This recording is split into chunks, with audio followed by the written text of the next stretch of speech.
hier, nous avions un défi à faire, c'était manger santé. Aujourd'hui, nous avions un autre défi qui était euh, faire 30 minutes d'exercice physique et nous allons en parler dans un instant. Pourquoi ce défi? Mais avant, je veux vous dire que je vous invite à vous sentir bienvenue dans cette conférence en ligne.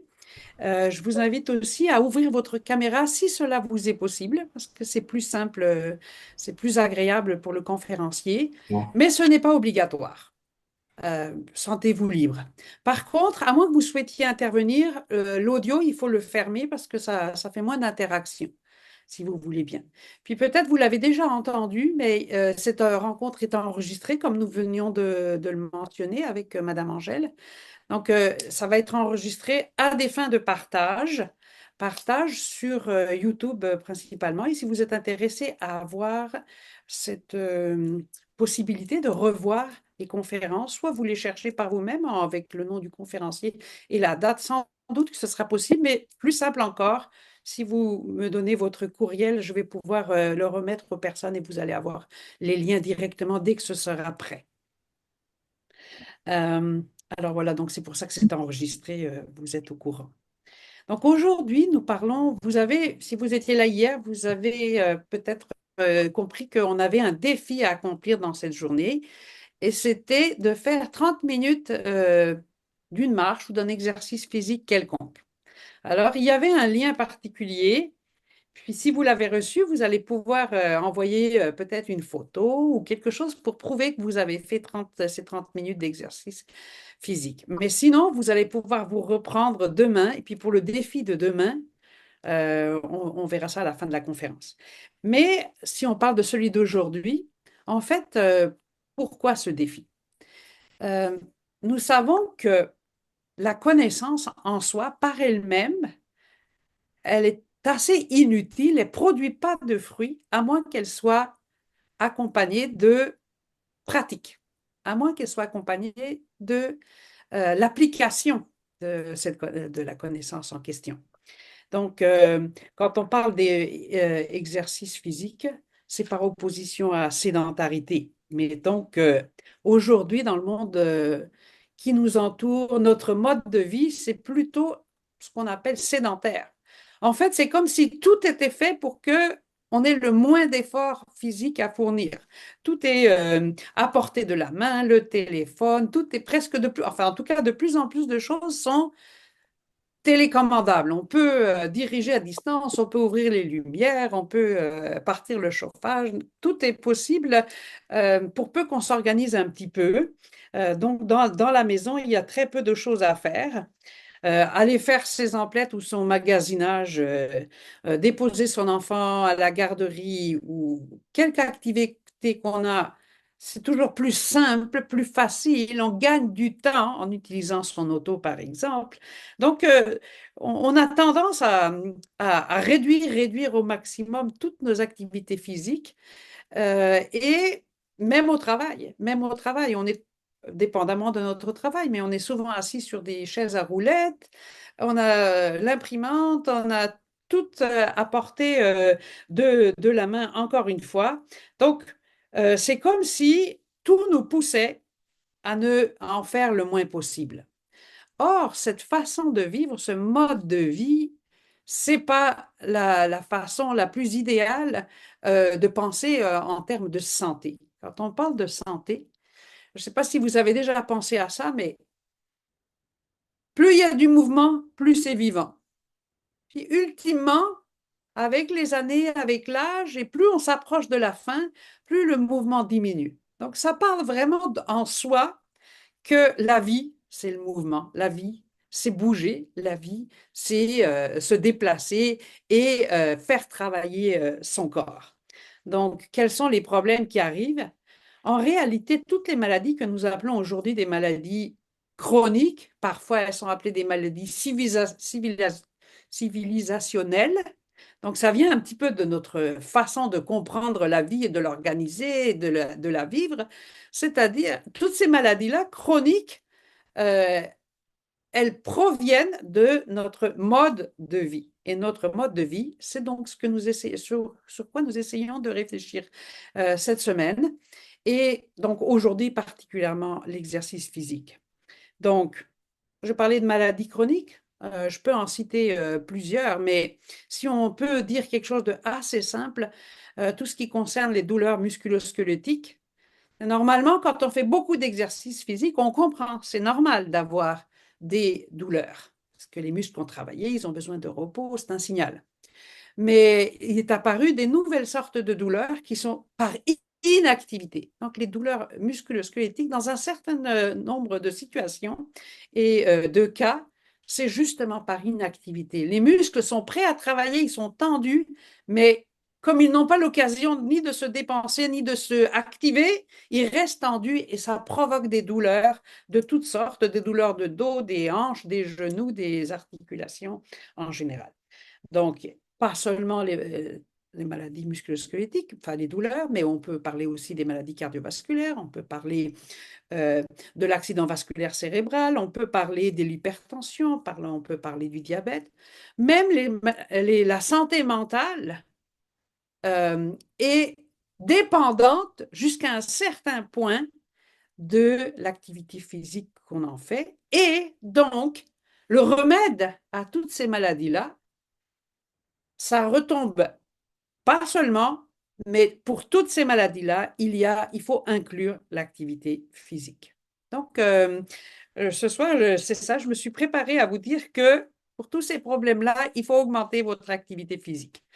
Euh, Évidemment, si vous êtes quelqu'un de sportif, bon, peut-être que vous savez que peut-être que ça se adressera moins, encore que. Vous savez qu'il y a des recherches qui ont montré que les gens qui vont faire 1 heure de gym, par exemple, puis après, ils vont passer 7 ou 8 heures assis à leur bureau. Ils risquent les mêmes maladies cardiovasculaires que les gens qui sont sédentaires. Pas tout à fait au même degré, bien entendu. Donc, en fait, ce qu'il faut prôner, c'est le mode de vie actif. Si pour vous déplacer, vous utilisez un mode de vie passif, ça veut dire où vous ne bougez pas, où vous êtes transporté passivement, c'est pas, en tout cas, il faut le plus possible passer au mode actif. Donc, dans la mesure du possible, bien sûr. Et si vous souffrez de conditions particulières, médicales, ou quand vous commencez à augmenter, ça vous provoque des douleurs, je ne suis pas en train de dire qu'il faut absolument que vous vous forciez, vous devez quand même consulter votre médecin. Mais cette petite capsule, je voudrais la terminer en vous donnant quelques balises. Vous savez que si on veut atteindre un objectif, il faut se donner on a, mettons, un but de... Allez, on va prendre un exemple. Les gens qui veulent, mettons, monter l'Everest. Et je suis partie là dans le plus, de ce qu'on peut faire le plus haut. Si il décidait du jour au lendemain de faire ça, vous avez peut-être vu des reportages là-dessus, là, c'est voué à l'échec complet, à la mort même, puisque c'est impossible de monter à l'Everest juste parce que c'est un objectif de vie ou c'est sur notre bucket list ou je ne sais pas quoi. Donc, il faut se préparer. Donc, à chaque fois qu'on a un objectif important à atteindre, il faut le découper en plus petits objectifs ou plus petites stations à atteindre. Et c'est comme ça qu'on arrive à progresser. Donc, aujourd'hui, on vous a entraîné, on vous a demandé de faire 30 minutes de marche ou d'une autre activité physique que vous aimez faire, peut-être un sport collectif ou peu importe, quelque chose au grand air ou quelque chose comme ça. Eh bien, cette habitude, il faut la conserver. Donc, vous devez, selon les indications de l'Organisation mondiale de la santé, quand on veut dire qu'on est physiquement actif, il faut que nous ayons 150 minutes d'activité physique modérée. Ça veut dire non pas essoufflé, mais qu'on ait besoin de faire un effort pendant qu'on fait l'activité physique en question, 150 minutes par semaine. Donc, si vous divisez ça en 30 minutes, donc ça fait 5 fois par semaine, 30 minutes. Vous pouvez faire plus petit, vous pouvez faire 3 fois 10 minutes. Mais plus petit que 10 minutes, là, on dit que c'est trop. C'est pas assez actif. Donc, je vous encourage à vous fixer un but. Peut-être pour commencer, si vous ne faites pas du tout d'activité physique, vous pouvez faire le 10 minutes 5 fois par semaine. Mais dans le but d'augmenter jusqu'à 5 fois 30 minutes. Donc, dans la semaine, puis on vous donne congé la fin de semaine si vous voulez, ou en tout cas quand vous le souhaitez, vous pouvez prendre 2 congés dans la semaine. Donc, je vous invite, donc, si vous voulez être quelqu'un de actif, à y aller par petites étapes et arriver à atteindre donc 150 minutes d'activité modérée par semaine. À ce niveau-là, on dit que on fait la prévention suffisante pour toutes les maladies chroniques. Le diabète, les maladies pulmonaires, le cancer, l'hypertension artérielle, l'accident vasculaire, ou il y en a d'autres. Et au niveau de santé mentale, la dépression, ça diminue l'anxiété. Et puis les autres, ça augmente même la concentration si on parle pour ce qui concerne la santé mentale. Donc, ce n'est pas une liste exhaustive, mais c'est pour vous encourager et pour vous dire que ce 150 minutes par semaine, il est suffisant pour faire la prévention et faire diminuer les risques liés à la sédentarité. Alors, c'était la capsule que j'avais préparée pour vous, pour votre bien-être global, augmenter votre activité physique. Alors, ce soir, c'est pas moi que vous êtes venu entendre, c'est notre conférencier que vous avez vu aujourd'hui, mais je voudrais représenter aujourd'hui, Monsieur Claudio Labutte. Alors, Monsieur Claudio Labutte, il ne se présente pas devant nous les mains vides. C'est quelqu'un qui a déjà 28 ans d'expérience en relation d'aide ou en accompagnement pastoral, si vous préférez. Donc, il a déjà 28 ans, toutes ces années d'accompagnement pastoral derrière lui. Après ça, ça fait 3 ans qu'il est intervenant spirituel à l'hôpital Maisonneuve-Rosemont. Donc, peut-être vous connaissez cette fonction à l'hôpital comme l'aumônier de l'hôpital. Donc, il est aumônier à l'hôpital Maisonneuve-Rosemont. Et si vous demandez ce que fait un aumônier à l'hôpital, il y en a sans doute qui savent, mais je veux le souligner quand même, c'est que c'est pas les personnes qui restent en surface et qui passent en vitesse quand vous les appelez dans la chambre. Ce sont les personnes qui vont prendre le temps d'entendre la personne dans les pires moments de la vie. Le moment où la personne entend un diagnostic qui peut être dramatique, voire fatal, dans les moments de crise familiale, personnelle et dans le deuil. La préparation même à la mort. Donc, quand je vous ai dit, il ne se présente pas devant nous les mains vides, donc il est fort de cette expérience-là.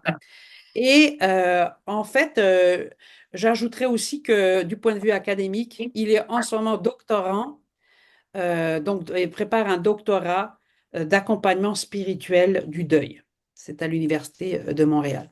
Donc, on peut être bien heureux d'avoir cette expérience qui va être au service du message de ce soir. Donc, je vais lui laisser la parole dans un instant. Et ce soir, il va nous parler de l'exercice physique, mais la perspective spirituelle, puisque c'est son expertise.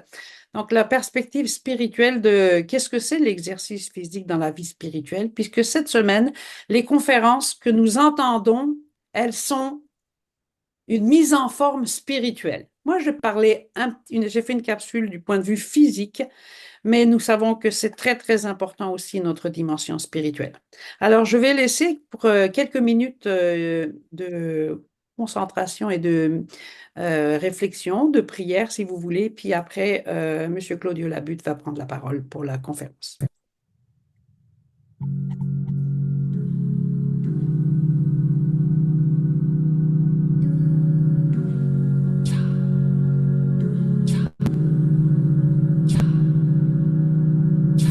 Écoute la prière que j'élève vers toi, Dieu éternellement toi qui donnas ta vie sur une croix pour me délivrer de l'oppresseur. Jésus-Christ, reviens envahir mon corps, que tout mon être soit à toi.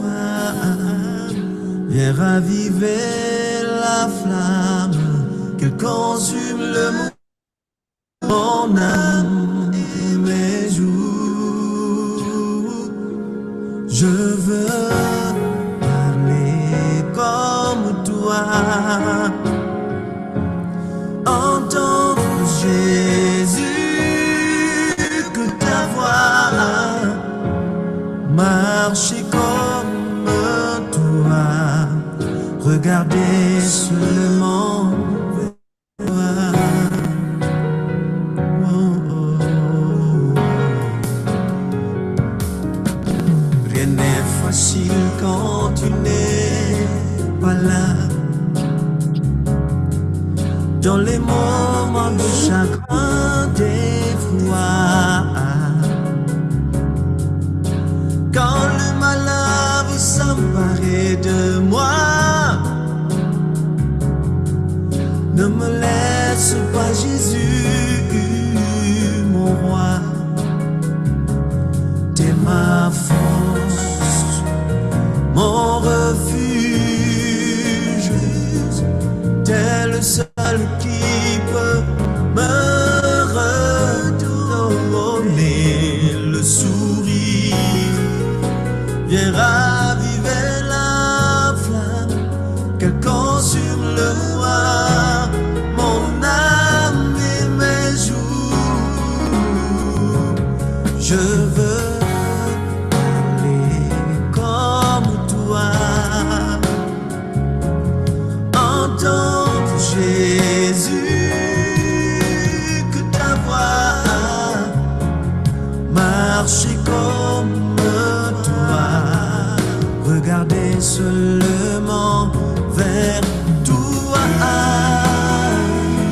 Oh Jésus, mon roi, fais-moi te ressembler, Seigneur.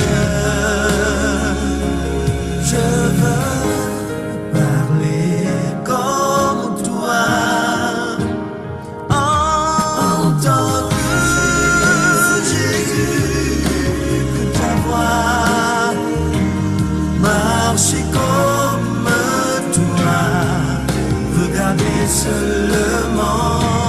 Je veux parler comme toi,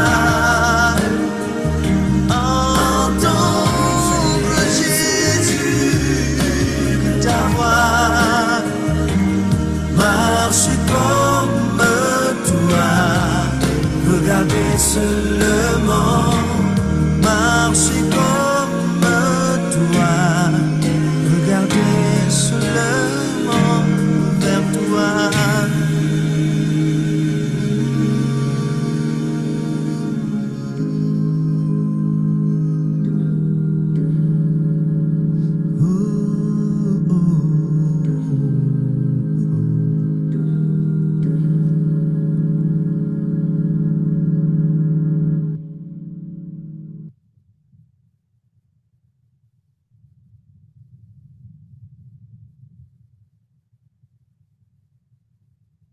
Bonsoir à tous et bienvenue à cette conférence.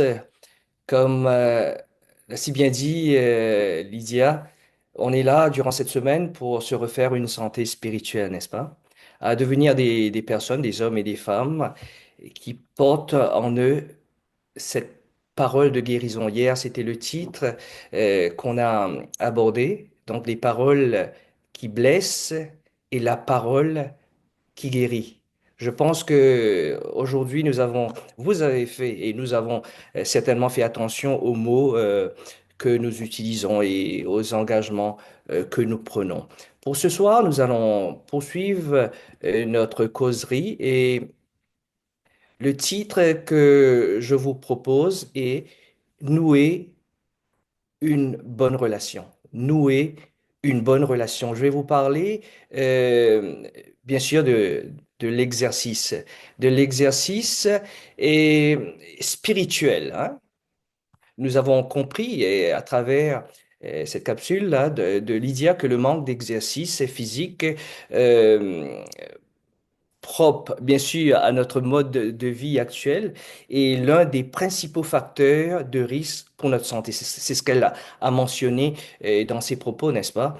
Et bien sûr, avec l'avènement de l'informatique, de l'Internet et tout ça, aujourd'hui, l'individu passe donc la majeure partie de son temps assis devant son écran d'ordinateur, dans sa voiture, euh, devant son téléviseur. Et moi, je peux dire, je peux ajouter l'ascenseur parce que en travaillant, je travaille à l'hôpital et pour monter à l'étage, aller dans les unités, bon, je prends régulièrement, par jour, je prends plusieurs fois l'ascenseur. Donc, nous passons beaucoup de temps euh, et en utilisant ces facilités pour notre vie. Mais vous savez, des chercheurs, en particulier des psychologues industriels chez André Fillon et Associés, peut-être vous connaissez cette boîte, qui parlent justement euh, de faire très attention. Parce qu'ils ont constaté, et selon leurs statistiques, les travaux qu'ils ont effectués, ils ont remarqué que euh, l'absentéisme au travail a augmenté de 30% au cours des 40 dernières années et que celui-ci est fortement relié aux facteurs relatifs à la santé des employés, c'est-à-dire les maladies physiques comptent pour 33% des absences et le stress pour 12%. Et l'article continue en disant que des chercheurs de grandes compagnies d'assurance ont effectué plusieurs études scientifiques et ont comparé le taux d'absentéisme des employés physiquement actifs à ceux des employés plus sédentaires. Donc, les employés sédentaires affichaient une moyenne de jours d'absence au moins 3 fois plus élevée que les employés actifs. Et pourquoi j'ai voulu vous mentionner ce détail? Parce que aujourd'hui, depuis peu, depuis la pandémie, nous travaillons en majorité, nous sommes à la maison, télétravail. Nous sommes dans cette situation actuellement, donc ce qui fait que nous sommes devenus de plus en plus sédentaires. Et là, nous devons faire très attention. Ce soir, je vais vous parler nouer une bonne relation, nouer une bonne relation. Et lorsque nous définissons notre objectif, afin bien sûr d'être en mesure d'élaborer un plan d'action approprié, parce qu'on est là chaque jour à passer à la pratique, comme Lydia l'a mentionné, à appliquer ce que nous entendons, ce que nous écoutons, nous devons mettre en application tout ça. Nous allons poursuivre notre progression. Hier, c'était comment faire usage de la bonne parole, la parole qui guérit. Et bien sûr, cela ne vient pas de nous. On a, dans notre nature, on ne possède aucune qualité, vertu ou capacité pour prononcer de belles paroles, mais nous avons compris que cette belle parole, cette parole qui guérit, qui réconforte, qui élève l'âme, vient d'ailleurs, vient de l'esprit, et nous faisons appel à celui qui peut nous le communiquer, cette grâce, si je peux l'appeler ainsi, en la personne de Jésus, n'est-ce pas? Donc, pour nous, au niveau de l'exercice spirituel, nous devons prendre des mesures pour élaborer un plan d'action approprié. C'est important. C'est important. C'est pas seulement être à l'écoute et définir un objectif pour améliorer sa santé spirituelle. C'est important et important pour chacun de nous, n'est-ce pas? Et certains pourraient souhaiter, par exemple, améliorer leur temps de recueillement que ça soit en termes de bonne lecture, parce que je vous ai parlé de bonne lecture, de méditation. Il y a certains qui aiment la méditation, passer un moment à couper de tout, toutes les distractions, les divertissements, les choses qui prennent de notre temps, n'est-ce pas? Et nous pouvons, bien sûr, euh, consacrer quelques moments à la bonne lecture, à la méditation. Et dans le domaine physique, il y en a qui ont amélioré leurs habitudes de vie en ayant une alimentation beaucoup plus saine, mais qui ont toujours du mal à perdre du poids, n'est-ce pas? Et c'est évident que personne n'a jamais perdu du poids, ça nous le savons, en lisant des revues de santé, ou bien en écoutant une conférence, ou en regardant un reportage sur les bienfaits de la bonne nutrition. On ne perd pas du poids de cette manière, il faut passer à l'action. Il faut s'exercer. Et l'exercice nous permet bien sûr de garder l'équilibre par rapport à ce que nous consommons, qu'elle soit bonne ou pas. Et un auteur chrétien a mentionné ceci.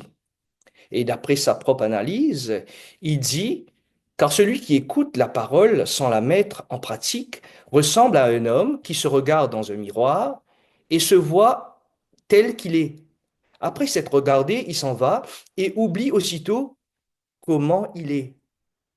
Donc vous voyez, de même que l'énergie provenant de la nourriture est dépensée pendant les activités physiques, il est important de mettre en exercice ce qu'on a assimilé lors de notre bonne lecture, lors de notre réflexion méditative.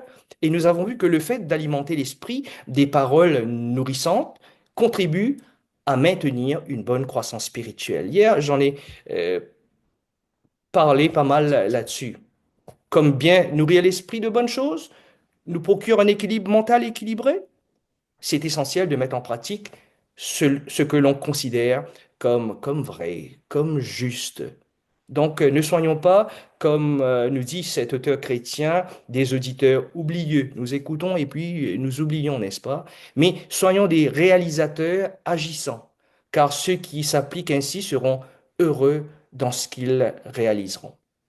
Donc, une des définitions de la spiritualité est de nature relationnelle. Lorsque nous allons sur le site de l'Organisation mondiale de la santé, et lorsqu'ils donnent leur définition, j'aime bien leur définition sur la spiritualité, je ne vais pas vous donner dans les détails, vous pouvez voir cela sur le net, et ils parlent de relation. Ils mentionnent cette nature relationnelle de la spiritualité qui est définie comme le sens profond d'être relié à ce qui est. Et ça peut être soi-même, l'autre, l'environnement, Dieu. Donc, l'exercice spirituel nous engage envers notre entourage.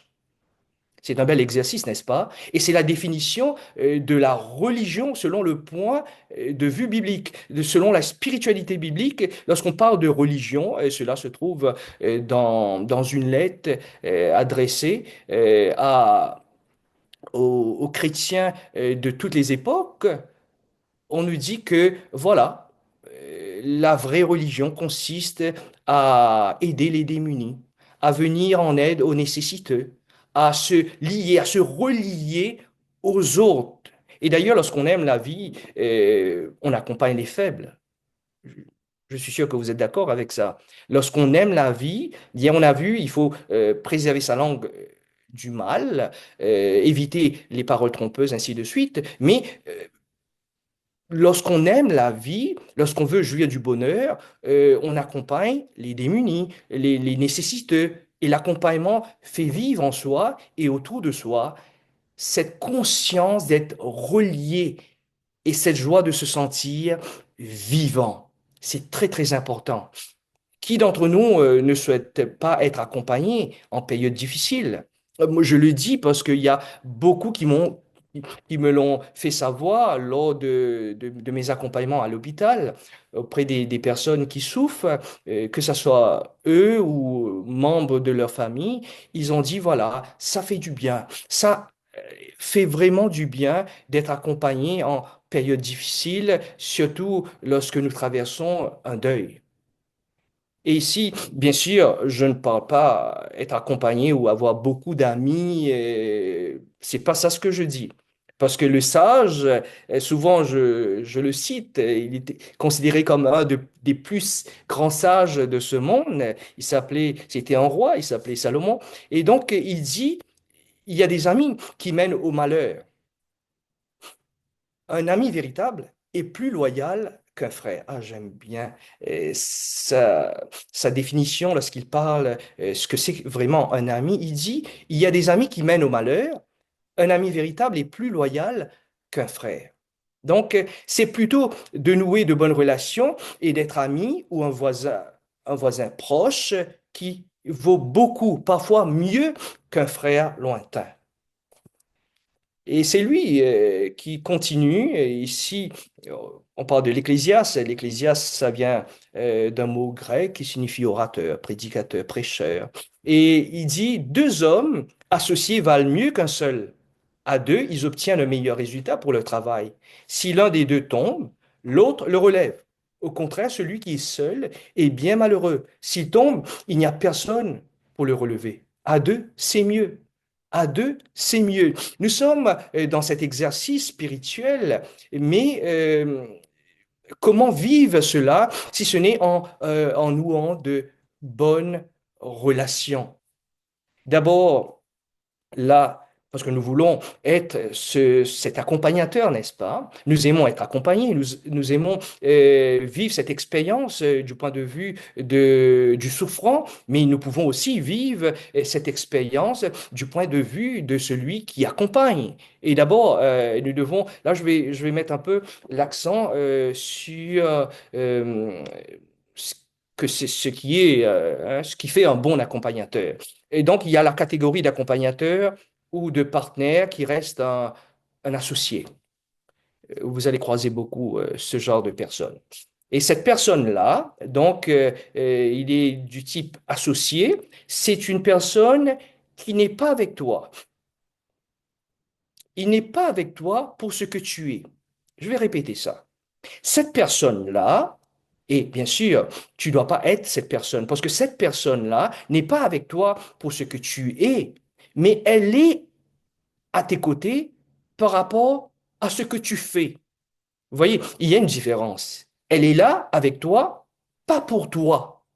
Vous voyez, elle partage le même intérêt que toi, et le jour où tu n'es plus dans son intérêt, parce qu'il est là par intérêt, tu ne l'intéresses plus, il se sépare de toi pour trouver un autre ami qui sert son intérêt. Donc, vous voyez, il y a deux types d'accompagnateurs. Celui qui est là, qui reste un associé.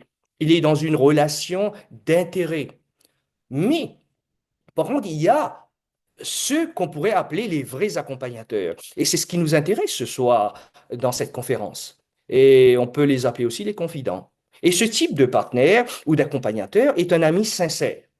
Car celui ou celle qui fait partie de cette catégorie n'est pas juste en association. Elle n'est pas juste dans une association, elle t'aime sans condition. Et cette personne t'aime pour ce que tu es et non par rapport à ce que tu fais. Et cette personne va t'aider à atteindre ton objectif et te soutenir jusqu'au bout.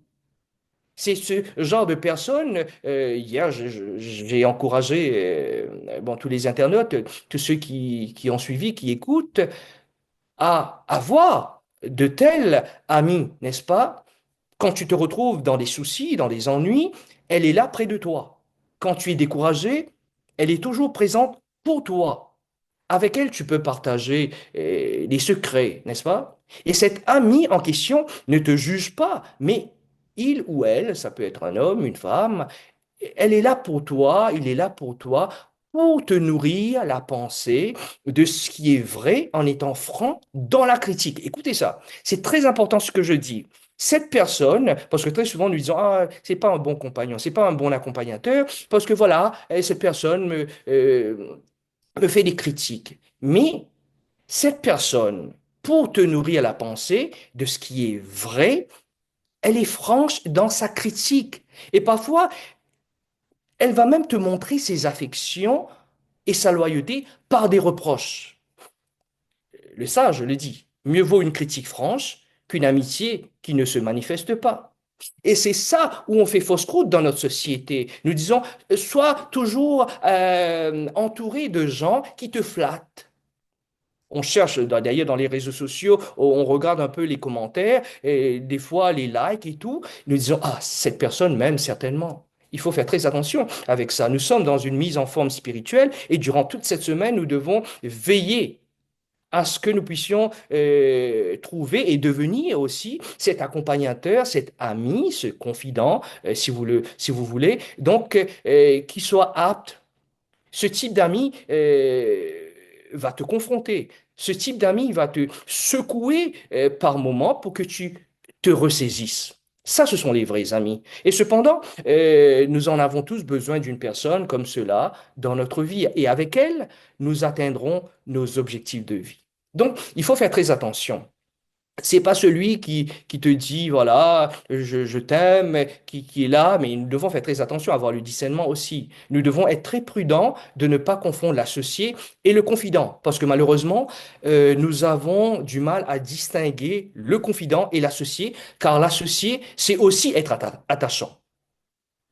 Donc, il possède des qualités qu'on pourrait, je dirais, qu'on pourrait interpréter comme de l'amitié, mais en fait, ce n'est pas par pur intérêt que que tout ce temps il t'accompagne. Ce n'est pas quelqu'un qui te nourrit, mais c'est quelqu'un qui se nourrit de toi. Vous voyez, là, il y a une différence. Ce n'est pas quelqu'un qui te nourrit, qui nourrit ta pensée de bonnes choses, qui élève ton âme. Non, c'est une personne qui se nourrit de toi.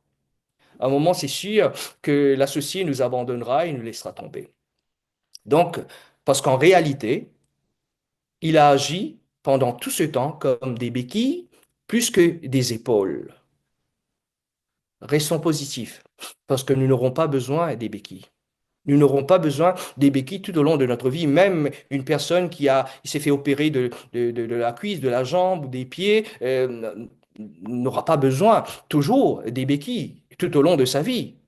Seulement en période de convalescence, en période de rééducation, n'est-ce pas?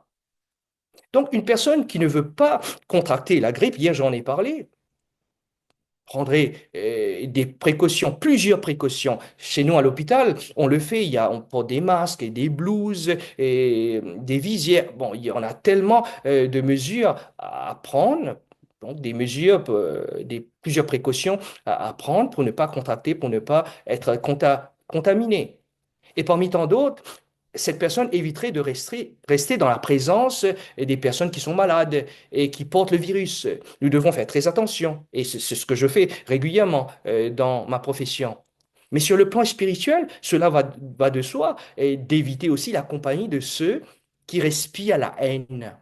Ceux qui ont une infection, je dirais, dangereuse comme un esprit de critique ou de condamnation. C'est facile de les reconnaître. Ils vont dire du mal des autres à vous. Et soyez prudents. Parce que s'ils disent du mal des autres, ils vous disent du mal des autres, ils diront du mal de vous aux autres aussi. Il y a une parole de sagesse qui dit, heureux celui ou celle qui ne marche pas d'après les conseils des gens sans loi, sans foi ni loi, qui ne reste pas en compagnie de ceux qui se moquent de tout, mais qui trouvent son plaisir à méditer de la bonne parole.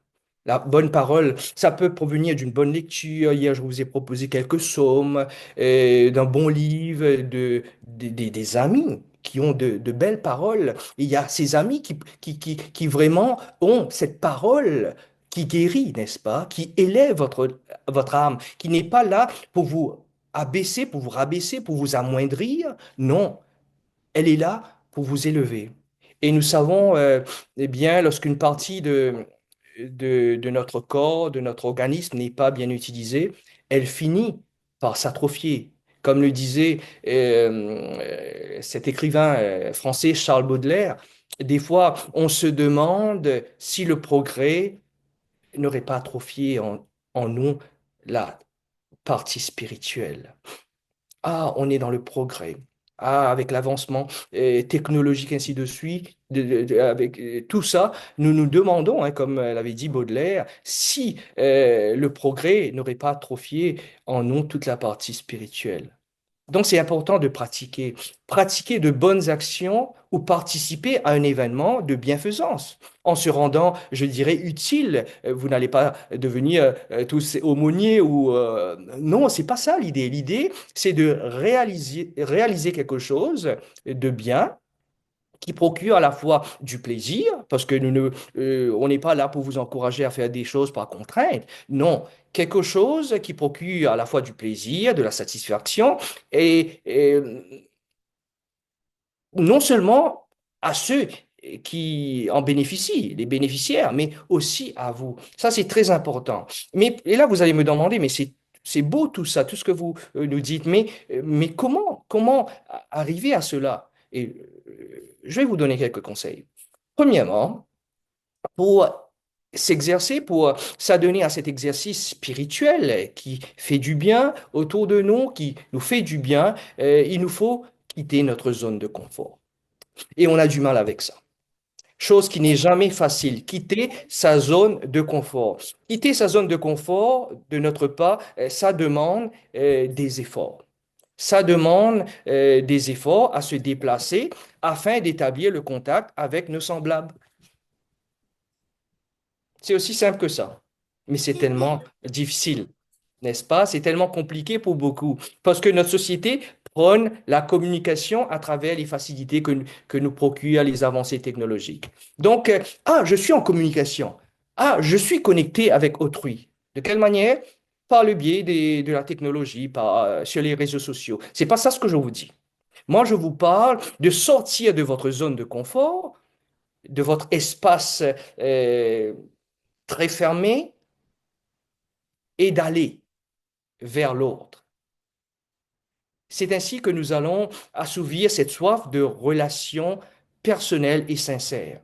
Nos jeunes ont des difficultés à ce niveau aujourd'hui. Pourquoi? Parce qu'ils ont, depuis tout petit bébé, je dirais, tous ces moyens de bord, avec ces avancées technologiques, les tablettes et autres. Donc, ils sont en communication, mais pas en relation.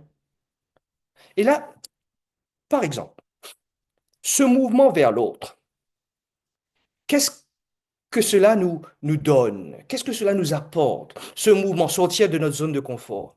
Ça nous permet quoi? De combattre nos préjugés. C'est toujours bien de nous dépouiller des sentiments de jugement, surtout concernant ceux qui sont différents de nous. Et en tant qu'humains, vous savez, nous sommes si différents les uns des autres, mais nous nous ressemblons tellement que lorsque nous avons à établir des contacts et entretenir une relation, nous avons des difficultés. Avons-nous remarqué que les enfants dans ce domaine sont de loin supérieurs aux adultes? Probablement dû à notre vécu. Nous avons du mal à nous dégager, je dirais, de ce fardeau de préjugés qui nous encombre. Qu'on soit introverti, qu'on possède une capacité de sociabiliser, cela ne signifie pas qu'on soit dépourvu de préjugés. Et sortir de notre zone de confort nous permet de combattre nos préjugés. Et nous en avons tellement, n'est-ce pas? Et la spiritualité en action ne prive d'aucun bien celui qui la pratique. Elle nous garde en forme, elle nous garde en vie. Euh, il y a une histoire qui est racontée par l'abbé Pierre. Et l'abbé Pierre, il est décédé maintenant, c'était un prêtre catholique qui était le responsable de la communauté Emmaüs. Peut-être vous l'avez entendu en France. Et l'abbé Pierre raconta l'histoire d'un homme qui voulait se suicider. Et l'abbé Pierre eut l'idée géniale, une idée extraordinaire, non pas de lui demander est-ce que je peux t'aider, mais est-ce que tu veux m'aider? Parce que cet homme voulait se suicider, mais cet homme, c'était un ouvrier, il était très talentueux. Et là, au lieu de lui dire est-ce que je peux t'aider? Parce que c'est ça ce qui se passe très souvent, nous voulons aller aider. Mais lui, sa stratégie a bien fonctionné parce qu'il a demandé plutôt, est-ce que tu veux m'aider? Et cet homme, il raconte dans sa biographie, l'abbé Pierre dit que cet homme commença à construire des logements de fortune pour les sans-abri et il se trouva ainsi de nouvelles raisons de vivre. Il retrouva une nouvelle dignité, parce qu'on nous dit que c'est en sauvant les autres que l'on se sauve soi-même, n'est-ce pas? Et grâce à un homme qui était sur le point de se suicider, et à l'abbé Pierre, bien sûr, Emmaüs a pu naître et se développer sur tous les continents maintenant dans le monde.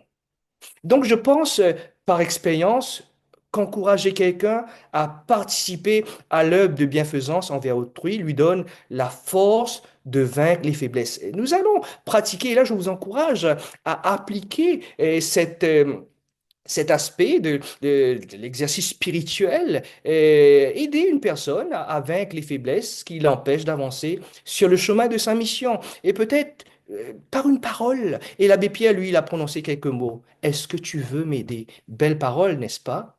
Belle parole. Et ça, c'est intéressant. Chaque matin, je dois prier, je dois faire cette prière. Il y a une prière qui est dite dans la Bible, qui dit, Le Seigneur Dieu m'a enseigné ce que je dois dire pour que je sache avec quels mots je soutiendrai celui qui faiblit. Chaque matin, il me réveille, il me réapprend à écouter comme doivent écouter les disciples. Donc, c'est un peu ma prière. Je me souviens quand je faisais mon stage il y a des années pour être intervenant en soins spirituels, c'était un texte qu'on utilisait. Bien sûr, nous sommes là à écouter, mais pour savoir écouter les autres, il faut apprendre à écouter cette parole, à se nourrir de cette parole qui élève, qui guérit. Et bien sûr, nous aurons, bien sûr, cela nous apprendra à écouter, et comme doivent écouter les disciples. Ici, on nous parle de ceux qui ont une vie spirituelle vivante, n'est-ce pas? Donc, la première chose, nous avons vu, quitter sa zone de confort. C'est bien important, n'est-ce pas? Quitter sa zone de confort, ça fait du bien. On a besoin de sortir, d'aller vers l'autre. Deuxièmement, là, nous devons faire très attention. Je vais vous encourager à reconnaître vos limites. Parce que accompagner quelqu'un qui souffre, et je l'ai lu il y a pas mal d'années lorsque je faisais mes études en accompagnement spirituel, et ça vient de Tanguy Châtel dans son livre Vivant jusqu'à la mort. Et c'est un docteur en sociologie et accompagnateur bénévole de personnes en fin de vie en France, en Suisse. Il dit, accompagner quelqu'un qui souffre est un art du présent, et même un triple art du présent. Il ajoute, art d'être présent, c'est-à-dire présent à l'autre, art d'être présent ici et maintenant, mais aussi art d'être un présent au sens de cadeau, don de soi. Magnifique définition. Et je l'ai mis, je l'ai écrit, je l'ai embrassé, épousé cette phrase, parce qu'elle est tellement pertinente pour la profession que je fais. Et ça peut être utile pour chacun de nous, n'est-ce pas? Est-ce que cela demande des qualifications particulières? Ma réponse est non. Non. C'est simplement être là avec celui qui cherche de la compagnie. Et savez-vous qu'être avec une personne dans les moments critiques est l'un des baumes les plus bienfaisants qui soit? D'ailleurs, on aurait souhaité, n'est-ce pas, lorsqu'on est en difficulté, dans une situation de souffrance, de crise existentielle, on voudrait qu'une personne soit là, au moins qu'il y ait une épaule ou des oreilles pour nous entendre, n'est-ce pas, pour valider du moins nos émotions. Et parmi les raisons pour lesquelles il est difficile d'être en relation avec celui qui souffre, malheureusement, je voudrais énumérer celle-ci, l'idéalisation. C'est quoi l'idéalisation? Nous vivons dans une société et cette société est en quête, je dirais, de relations saines et réussies, ce qui veut dire absence de conflits, de disputes, de désaccords, bref, où il n'y a pas de souffrance. Nous vivons à une époque où les gens, souvent j'entends, les gens me disent, ah, vous savez, monsieur, moi, j'ai pas peur de la mort, j'ai peur de la souffrance. Et c'est pas étonnant, c'est pas pour rien que beaucoup font le choix de l'aide médicale à mourir. Ils parlent plus pour éviter la souffrance. Et je peux dire que ça vient d'une philosophie de l'idéalisation, n'est-ce pas, qui nous pousse à nous impliquer, qui nous pousse à ne pas nous impliquer ni à nous engager. Et elle fait en sorte que nous abandonnions les relations dès que nos blessures sont éveillées. Donc cette société, notre société, est en quête de relations saines et réussies, où il y a absence de conflit, pas de dispute, pas de désaccord. Donc on veut entrer quelque part où il n'y aura pas de souffrance. Donc, si on le fait, si on l'applique, il faut qu'il n'y a pas de souffrance. Mais parfois, des blessures cicatrisées sont rouvertes parce que celui qui veut aider a pris sur lui des problèmes des personnes qu'il rencontre. Ça, c'est un autre aspect, un autre problème, je peux dire. Reconnaître nos limites est important. Parce que dans ce type de relation, parce que j'encourage l'accompagnement, j'encourage cette présence, comme Tanguy Châtel l'a si bien mentionné, est une présence pour l'autre, comme étant un cadeau, être là entièrement, pleinement pour l'autre. Mais il faut faire attention. Et je ne parle pas ici de sympathie, hein, parce que d'ailleurs la sympathie est prohibée dans ce type de relation d'aide. La sympathie pourrait être dangereuse car ceux qui l'exercent deviennent trop chargés d'émotions suscitées par celui qui souffre. Et on me l'a posé tant de fois cette question, mais comment vous faites? Tous les jours, vous entendez les récits des souffrants et des mourants. Comment vous faites? Comment je fais? C'est j'évite la sympathie. Et là, comprenez-moi bien. La sympathie est dangereuse parce qu'elle pousse cette personne qui l'exerce à devenir, à être chargée d'émotions suscitées par celui qui souffre. Mais moi, je préfère, et c'est ce que j'adopte, et d'ailleurs c'est qui est recommandé, c'est l'empathie. Je ne suis pas dans la sympathie et je ne vous encourage pas à l'être, à être dans la sympathie, mais à être dans l'empathie. Parce que euh, exercer l'empathie, c'est reconnaître ce que l'autre vit sans se laisser envahir par ses émotions. Il y a une différence. La sympathie, c'est prendre, être trop chargé d'émotions suscitées par celui qui souffre. Bien sûr, on pleure parfois avec ceux qui pleurent, comme on se réjouit avec ceux qui se réjouissent. Mais dans cet accompagnement, ce type d'accompagnement que je préconise, que je vous encourage à vivre, à appliquer, vous devez plutôt exercer l'empathie, c'est-à-dire reconnaître ce que l'autre vit sans se laisser envahir par ses émotions. Pourquoi je le dis ça? C'est pas par méchanceté, ou par indifférence, ou par insensibilité, loin de là. Parce que malheureusement, certaines personnes jouent des fausses victimes. Elles sont en réalité, je dirais, des patients chroniques. Ils sont à la recherche d'un sauveteur auquel ils seront dépendants. Ils veulent s'accrocher à quelqu'un. Et les sauveteurs sont ceux qui prennent trop en charge et se considèrent comme tout-puissants. Et là, je vous ai dit, il faut reconnaître vos limites. Il ne faut pas qu'ils deviennent dépendants de la dépendance des autres. Il ne faut pas non plus que vous deveniez dépendants de la dépendance des autres. Sinon, vous serez un mauvais accompagnateur. Mais comment savoir si vous en êtes un? Merci pour cette question. Vous arrête-t-il de proposer d'aider des personnes qui ne vous ont pas sollicité clairement? Souvent, je demande ça à une personne. Ah, tu sais, ils n'ont pas de reconnaissance, ils n'ont pas. Je dis, mais est-ce que cette personne t'a sollicité clairement? Est-ce qu'il a sollicité ton aide clairement? Est-ce que cette personne t'a proposé? Pas forcément. Vous sentez-vous exploité à la maison ou au travail? Avez-vous l'impression que votre dévouement n'est pas apprécié à sa juste valeur? Éprouvez-vous un sentiment de culpabilité quand vous avez l'impression de ne pas en faire assez? Il y a des gens qui se sentent coupables. Il faut qu'ils fassent quelque chose. Et là, je peux vous dire, si tel est votre cas, sans doute vous avez tendance à agir en sauveteur. Et il se peut fort bien que vous portiez des problèmes des autres et que vous souffriez de sentiments de culpabilité, de colère sourde, d'accablement, de fatigue, d'un souci d'inefficacité et de périodes déprimantes. Et c'est pas étonnant que très souvent les gens tombent dans la dépression, dans l'épuisement, je dirais, professionnel. Pour ceux qui sont dans le métier, dans la profession de soins, de santé en particulier, très souvent, ces personnes, il y a beaucoup qui expérimentent ce type d'épuisement professionnel parce qu'ils ne se sont pas préparés. Donc, ils veulent être des sauveteurs, n'est-ce pas? Moi, je vous recommanderais de penser à soigner vos propres blessures. Et quand la personne qui joue le rôle du sauveteur ne reçoit pas la reconnaissance pour son acte de sauvetage, et ça peut être vous aussi, cette personne devient le persécuteur de la victime. Donc, nous devons faire très attention. il y a, je dirais, l'autre face de ce soutien, de cet exercice spirituel. Aider une personne dans sa peine ne signifie pas entrer dans une relation malsaine. Je répète cette phrase.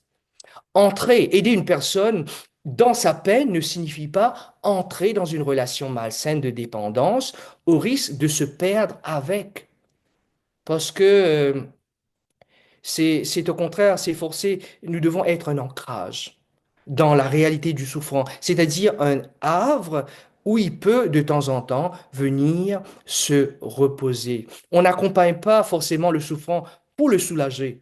Écoutez ça, c'est très important ce que je vous dis. On n'accompagne pas forcément le souffrant pour le soulager, on l'accompagne simplement pour l'accompagner pour le seul bonheur de goûter à ce lien vivifiant. Je vous ai parlé de relation, n'est-ce pas, au début, de religion, relier. Ça nous relie et ça nous aide dans une relation vivifiante. C'est très important. Euh, mais comment nouer de bonnes relations maintenant? Je vous ai dit de faire attention, de quitter votre zone de confort, de reconnaître vos limites, mais maintenant, comment nouer de bonnes relations? Pour s'adonner à l'exercice spirituel. Et d'ailleurs, notre semaine de mise en forme spirituelle, on est là pour ça, et je pourrais prodiguer quelques conseils. Et donc, pour s'adonner à l'exercice spirituel, nous devons mettre en activité ce que nous avons reçu. Rappelez-vous, je vous ai parlé, chaque matin, nous devons avoir un temps de méditation, un temps de lecture, de réflexion. Bien sûr, penser à ce qui est bien, à ce qui est beau, à ce qui est agréable, à ce qui est pur, à ce qui est honorable. Quand nous nous levons le matin, la première des choses, je suis sûr, nous prenons notre portable. C'est pas pour lire une belle parole d'un écrit sacré ou quoi que ce soit. Non, très souvent, c'est pour vérifier voilà, qu'est-ce qui s'est passé durant mon sommeil. C'est ce qui se passe très souvent, n'est-ce pas? Qu'est-ce qui s'est passé durant mon sommeil? Donc, on est tellement, on se nourrit tellement de commérages que finalement, c'est devenu une façon de faire, une façon de vivre. C'est notre style de vie. On l'a adopté au point que, ah, j'ai manqué quelque chose durant le sommeil parce que quand même la Terre tourne et ça continue. Dans l'autre partie du monde, il y a des gens qui font tel. Ok, je vais vérifier. C'est ce que nous faisons très souvent. Mais nous devons faire très attention.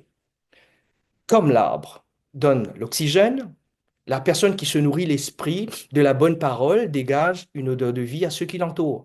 Comme l'arbre abrite les animaux, souvent je vais revenir avec cette illustration, j'aime l'illustration d'un arbre. Il y a un collègue à moi qui l'utilise très souvent. Comme l'arbre abrite les animaux et les oiseaux et couvre de son ombre ceux qui se réfugient sous ses branches, nous pouvons être cette personne en qui les autres trouvent leur réconfort. Et pour que les autres nouent cette bonne relation avec nous, il y a un élément qui est indispensable. Et si cet ingrédient est absent, comme le dit Saint Paul, je l'ai mis sur l'écran, ce serait garder une forme extérieure de la foi tout en rejetant ce qui en fait la force. Parce que Saint Paul, lui, à son époque, il s'adressait à un groupe de chrétiens qui avaient une fausse notion de la spiritualité et dont les actions avaient des mobiles étranges. Il leur dit, je peux distribuer toutes mes richesses à ceux qui ont faim. Je peux livrer mon corps au feu, mais si je n'aime pas les autres, je n'y gagne rien. Donc, il nous faut admettre qu'on ne peut pas aider tout le monde, n'est-ce pas? Il faut reconnaître nos limites et nous devons aussi permettre que d'autres soient utilisés parce que nous n'avons pas toutes les compétences.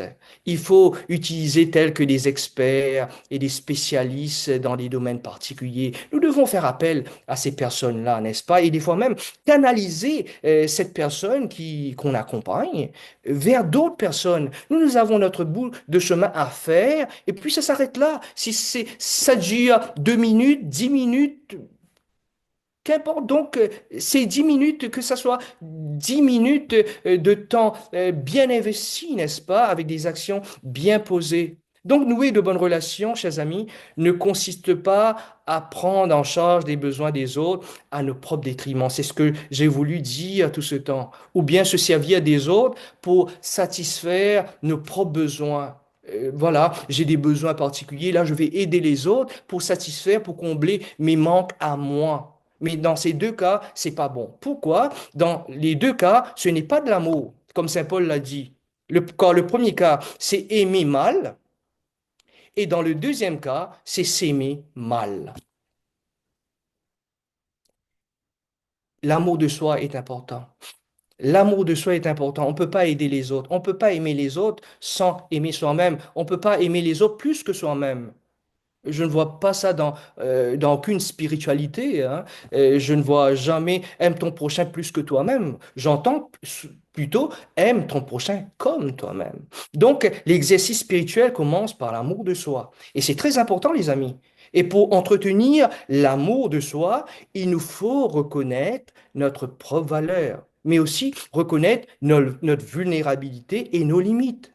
C'est nourrir assez d'estime envers soi-même pour cesser de se traiter comme un objet de comparaison. Ah, je ne peux pas faire ceci. Ah, je ne suis pas comme toi. Non, il ne faut pas se comparer. Parce que tu es unique, je suis unique. Bien sûr, si t'arrive quelque chose et tu meurs, la Terre perdra quelqu'un d'unique. Nous ne sommes pas pareils. Même les jumeaux, même les triplés. Bon, d'ailleurs, en témoigne euh, no- no- no- no- euh, notre empreinte digitale, n'est-ce pas? Nous sommes uniques. Et c'est important de nouer de bonnes relations avec les autres et se rapprocher des autres. Et cela consiste d'abord à entrer dans la vraie relation avec le divin, avec le tout autre, avec celui qui est spirituel. Hier, on a parlé du Christ, n'est-ce pas? On peut entrer en relation avec ce Dieu. Il y a des gens qui disent, tu sais, et souvent ils me le disent, moi je suis croyant mais pas pratiquant, je comprends ils veulent me dire qu'ils ne pratiquent pas les rituels. Mais très souvent, malheureusement, notre relation avec le divin se limite avec les devoirs et obligations religieuses. Attention! C'est plus que cela, la religion. Je vous ai parlé d'entrer en contact avec l'autre, mais d'abord, soi-même, reconnaître que nous sommes des êtres uniques et nous ne sommes pas n'importe qui, n'est-ce pas? Pour donner un service désintéressé, nous devons savoir ce que nous représentons. Non seulement pour cette personne, mais ce que nous représentons en tant que créature de Dieu. Nous ne sommes pas le produit d'un long processus de l'évolution. Loin de là. Non, nous croyons que nous avons été faits d'une manière merveilleuse. Et ça, c'est un point très, très, très important. Et quand je lis cette phrase, pour moi, ça élève mon âme. Quand je lis, je médite parfois sur cette phrase qui dit, c'est ce que tu as du prix à mes yeux. Ici, c'est Dieu qui parle à travers son prophète. Il dit, c'est ce que tu as du prix à mes yeux. Tu comptes beaucoup pour moi et je t'aime. Et je t'aime. J'ai pas besoin des likes sur les réseaux sociaux, sur Facebook, parce que très souvent nous cherchons des likes, nous cherchons des commentaires, nous cherchons l'approbation des autres. Mais moi, mon like, c'est ça. Tu as du prix à mes yeux. Tu comptes beaucoup pour moi et je t'aime. Donc, chaque matin, il me réveille, il me réapprend, je peux dire, à, à écouter comme doivent écouter les disciples.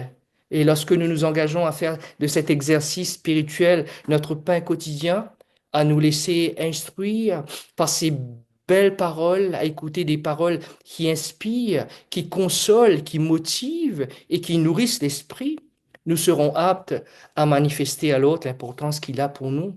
Et bien sûr, de l'assurer que nous ne sommes pas indifférents à ses besoins et que nous sommes soucieux de son bonheur. Donc, c'est important, l'amour de soi. Ça commence en nous, n'est-ce pas? Comme hier, j'ai parlé de les mauvaises choses, ça sort de là, de l'intérieur, de la pensée, mais les bonnes choses aussi peuvent sortir de cette même pensée si nous la nourrissons régulièrement, quotidiennement, généreusement. Et comme ça, nous pouvons, comme dit Saint Paul, notre belle action aura de la valeur pour l'autre comme pour nous, parce que c'est pas seulement l'amour de soi, mais aussi l'amour de l'autre. Je reviens rapidement et je compte terminer. Je reviens à ce symbole que j'ai pris au début concernant l'arbre, qui fait du bien à ceux qui l'entourent, qui continue de porter du fruit et dont le feuillage ne flétrit pas. Nul ne peut ouvrir son cœur à Dieu et lui consacrer sa vie pour transmettre au monde les bienfaits qui lui sont destinés sans en être lui-même enrichi. C'est très important. L'exercice de la bienfaisance, les amis, est doublement bénéfique.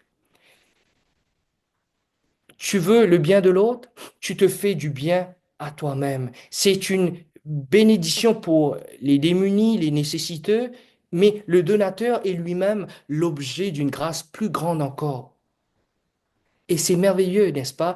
Que ce soit les petites attentions, que ce soit les humbles marques d'affection et d'abnégation, toutes ces choses éclosent aussi spontanément qu'une fleur donne son parfum. Et ça contribue largement au bonheur et à l'utilité d'une existence. Hier, on a vu qui aime la vie, qui aime prolonger cette vie, mais pas n'importe comment, mais dans le bonheur.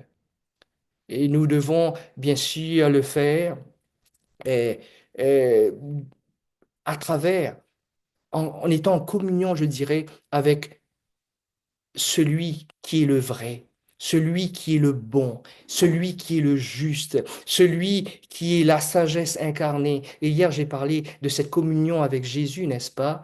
Il est riche, et de riche qu'il était, il s'est fait pauvre pour nous, et le bien peut avoir été accompli dans le secret, des fois sans que personne ne soit au courant.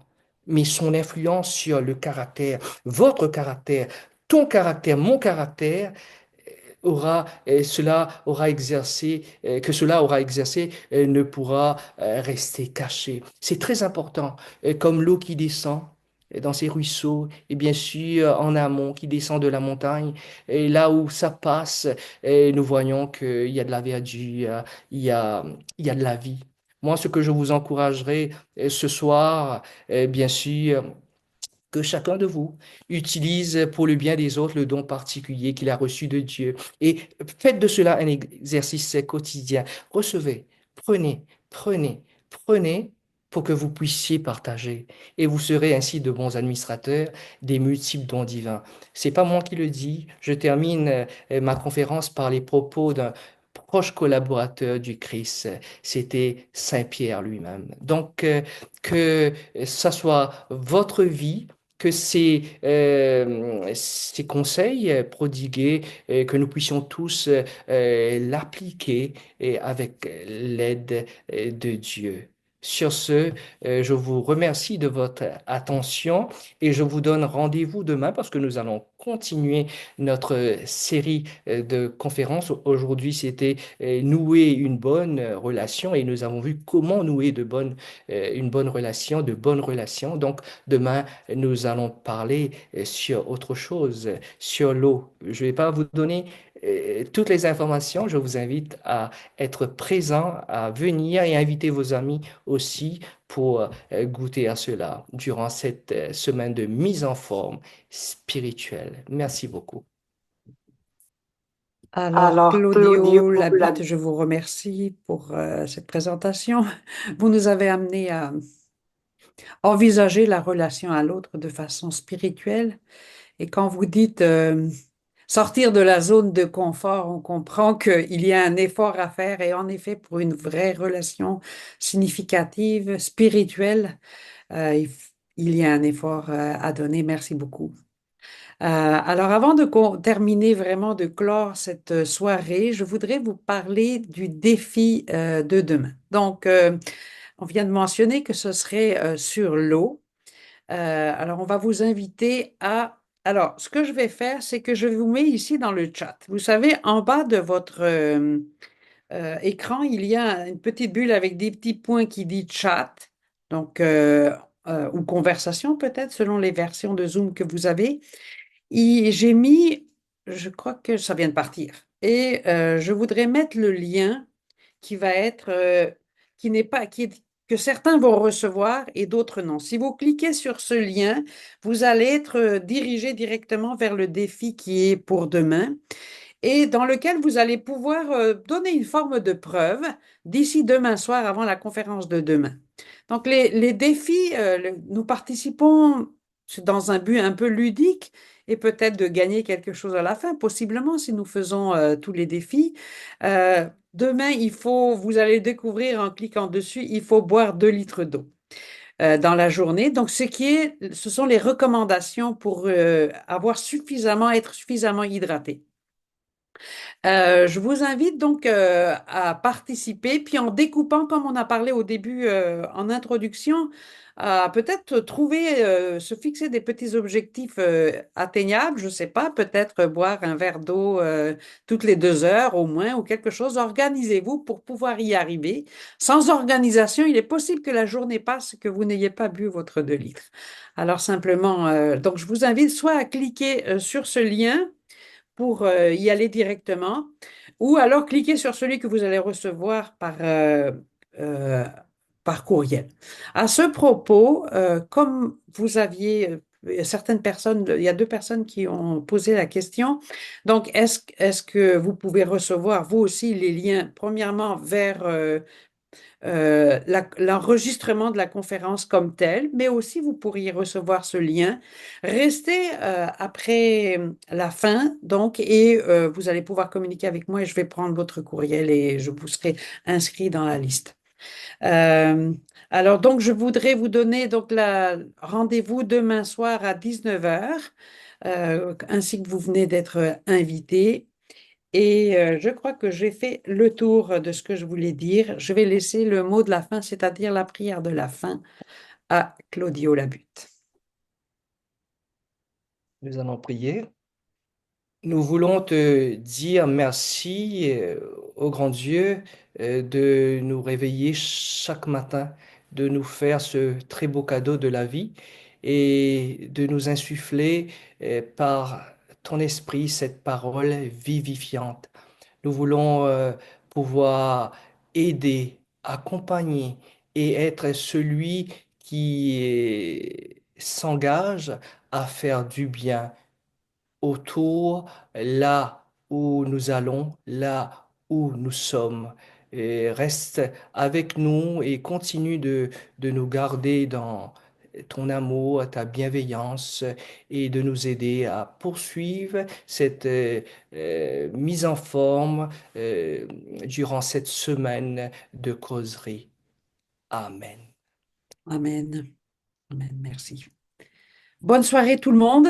Et donc, je reste un petit peu plus pour prendre le courriel de ceux qui le souhaitent. À demain.